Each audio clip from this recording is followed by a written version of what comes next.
What is up? Welcome to this week's edition of Politically Charged. I am, of course, your host, Jack Berland, and this week is easily the most excited I have ever been for one of my guests on this podcast.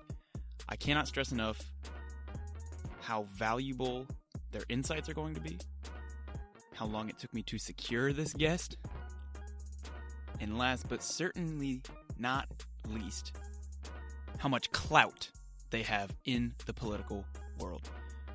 This person is going to blow each and every one of your minds on how I was able to secure them. But enough of that. This week we talked all the big news in politics, mainly focusing on the Senate healthcare bill, which, surprise, surprise, not a big fan of, Democratic turmoil, aka is Nancy Pelosi still supposed to be the leader of the Democratic movement at this point in history? And then we finish up with some quick final thoughts. I want to thank everybody for helping to keep this podcast highly ranked in iTunes. Go ahead, follow me on Twitter, at Jack Berland. Keep a lookout for announcements regarding Facebook page. That should be coming pretty soon if my social media manager can get his act together. No shots being fired at Lou Roman. And 2, a website is coming very soon. I hope to have it up this week. But follow me on Twitter to stay updated on that. I'm not going to give out Snapchat. You guys don't need that. But go ahead, follow me on Twitter. Give me a 5-star review. I think we're up to 81 5-star reviews. So shout out everybody who took the time to do that. With that being said, let's go.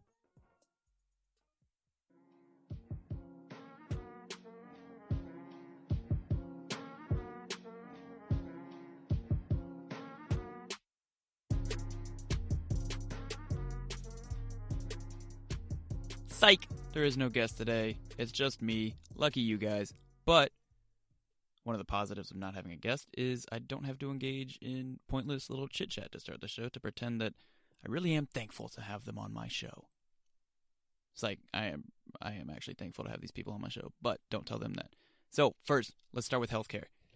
The very important thing to know about this Senate healthcare bill is that it's going through the reconciliation process, which means that debate is being shortened to 20 hours. When Obama and the Democrats passed the Affordable Care Act, aka Obamacare, there were hours upon hours upon hours upon hours of debate. This will not be the case for the Republican Senate bill, Mitch McConnell's bill, Trump Care, whatever in the world you want to call it. Another aspect of it going through the reconciliation process means that it's avoiding the possibility of a filibuster, one of the most powerful tools in the Senate arsenal, and it will pass with a simple majority, meaning 51-49, or 50-50 with Vice President breaking the tie. In this case, the Vice President is Mike Pence, who still looks incredibly confused as to why he's in this position and confused as to how Trump won. But that's not the point of this talk. A lot of Republicans have been pointing out that the reconciliation process was used for the Affordable Care Act, which is only partially true. Democrats did use reconciliation on parts of the Affordable Care Act. But when they first passed the main portion in the Senate, they passed a more conservative, palatable bill in order to garner more bipartisan support. Now, if memory serves, they still didn't get that much bipartisan support, but they did get some. They went back later through reconciliation to make it more like the House version, which was more extreme, more progressive. So this point that the Democrats are hypocrites for criticizing the Republicans for going through the reconciliation process is almost entirely flatly untrue. Now, in this 142-page secretly crafted bill, and I say secretly because it's been crafted behind closed doors without any bipartisan sessions, the bill includes deep cuts to Medicaid, it tries to slow access to abortion, and it shifts the flow in resources from the poor to the rich, which, I mean, everybody knows that the rich need more help than the poor, so good on them. It also introduces tax credits to help people pay for insurance. But, of course, there's a flip side to that. The tax cuts introduced by the bill generally prohibit the tax credits to be used on plans that cover abortions, which is ridiculous. I myself, I don't like the idea of abortions, but it's even more ridiculous to me for the government to get into the business of regulating what somebody can or cannot do with their body. And Republicans seem to hate government limitations, hate what they call government overreach, big government. But they're okay with regulating what somebody can do or can't do with their body. That if somebody can explain to me why that's the case, please go ahead. I would love to have that conversation. Another thing it does is lower the annual income limit to $42,000 for people to receive subsidies on their premiums, meaning you must make under $42,000 a year to receive subsidies on your premiums. I hate to break it to the Republicans making, I think, $170,000 a year in the Senate, but $42,000 isn't that much money, especially if you have dependents. For a single person, that still isn't that much money, but if you have dependents, especially if you have multiple dependents, that's a really small amount of money. The bill does disproportionately affect the elderly. It disproportionately affects the elderly and the poor, because the elderly would be allowed to be charged 5 times as much as younger people. Why is that where we're trying to make money? We're trying to limit the amount of people who can actually use subsidies. And we're trying to charge the elderly, who generally need healthcare more, 5 times as much as they can charge young people. Somebody can explain to me why that is important to have in this bill. Please go ahead. Another thing that this Senate healthcare bill does is repeal most of the tax increases that the Affordable Care Act levied, essentially creating a tax cut for the wealthy, slicing billions from Medicaid. Oh, and they also threw in a tax cut on capital gains, too. It's almost as if Republicans have a checklist. I forget who said this. I forget where I heard it, but it's almost like they have a checklist. And every time they seem to come up with a healthcare bill, the House and now the Senate, they seem to check each and every one of these boxes. Can we hurt the poor? Yes. Can we restrict access to abortions, Planned Parenthood? Yes. Can we slip some tax cuts in there? Yes. And this Senate bill was supposed to be, they marketed it in the beginning as a revamp of the House bill. Turns out, not so much a revamp as they just changed a couple things in a couple places. So the House was scored by the CBO, and they expect 23 million people to lose their insurance within a decade, or to be uninsured within a decade. So I think it's fair to assume that this bill will be somewhere in the neighborhood of 23 million. 23 million people will not have insurance after a decade of this bill if it becomes law. Then you have my favorite Republican senator, outside of the Zodiac Killer, Mitch McConnell, saying Obamacare is collapsing around us. Mitch, you're kind of forgetting that your party has a little role in that.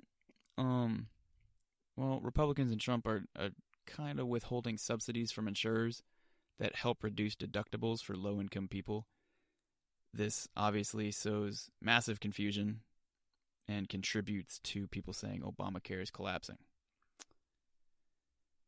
If you want to have that big of a lie, go ahead. I mean, it seems to be fairly easy to fact check, but don't lean so heavily into it if one of your main points for saying Obamacare is collapsing is caused by things your party is doing. But at very least, the CBO is going to release a score soon, though the Senate will only have a few days, not even a week, to review the CBO score and then vote on the bill. Mitch McConnell wants to get this bill voted on before July 4th, which is a week from this coming Tuesday.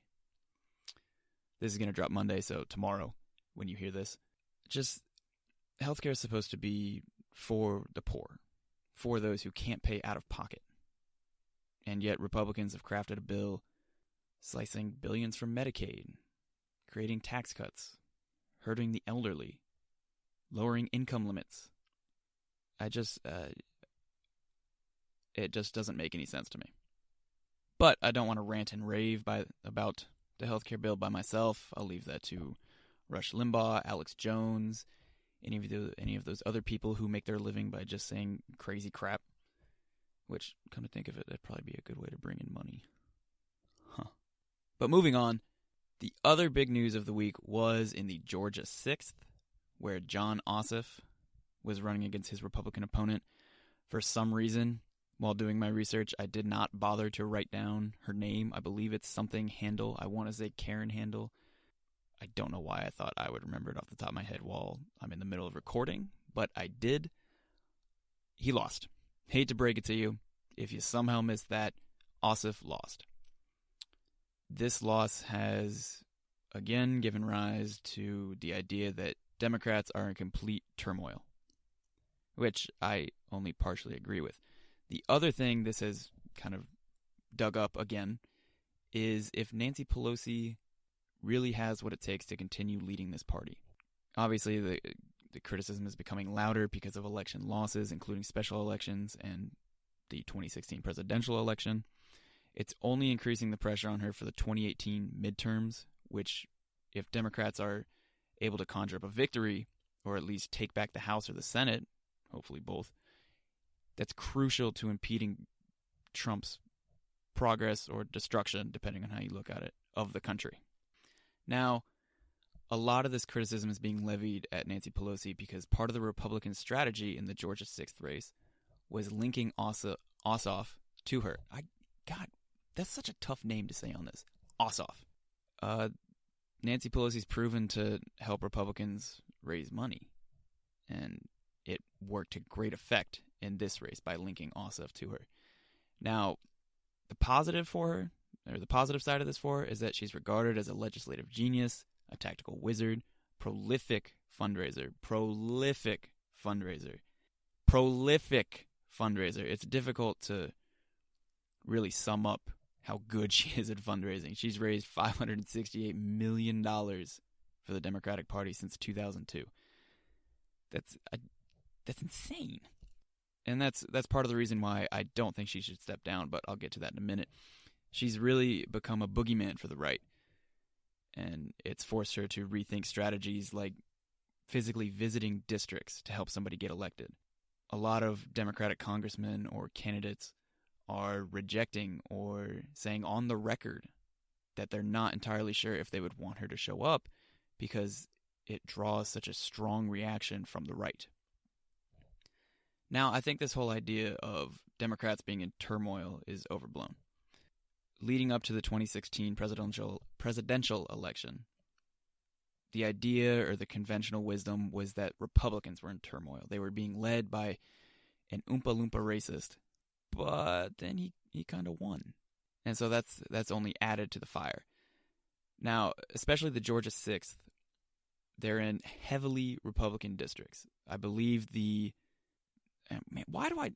I do this research and just assume I'm going to be able to pull this stuff off the top of my head while I'm in the middle of recording live, and then I blank. But we'll focus on just the Georgia 6th. The Georgia 6th was in a heavily Republican district, and it was, for all intents and purposes, a extremely tight race, which I think, to a certain extent, Democrats can take as a moral victory. But a moral victory is not going to help you take back the House or the Senate, or really anything. One of the main problems with replacing somebody like Pelosi, or really replacing Pelosi as the minority leader, is how good she is at fundraising. There's kind of a shallow bench behind her. It's not... While Obama was in the White House, Democrats kind of didn't pay as much attention to state legislatures, governorships, even capitalizing on how popular Obama was and is, and turning that into House seats and Senate seats. And now we have the situation where a lot of these state legislatures,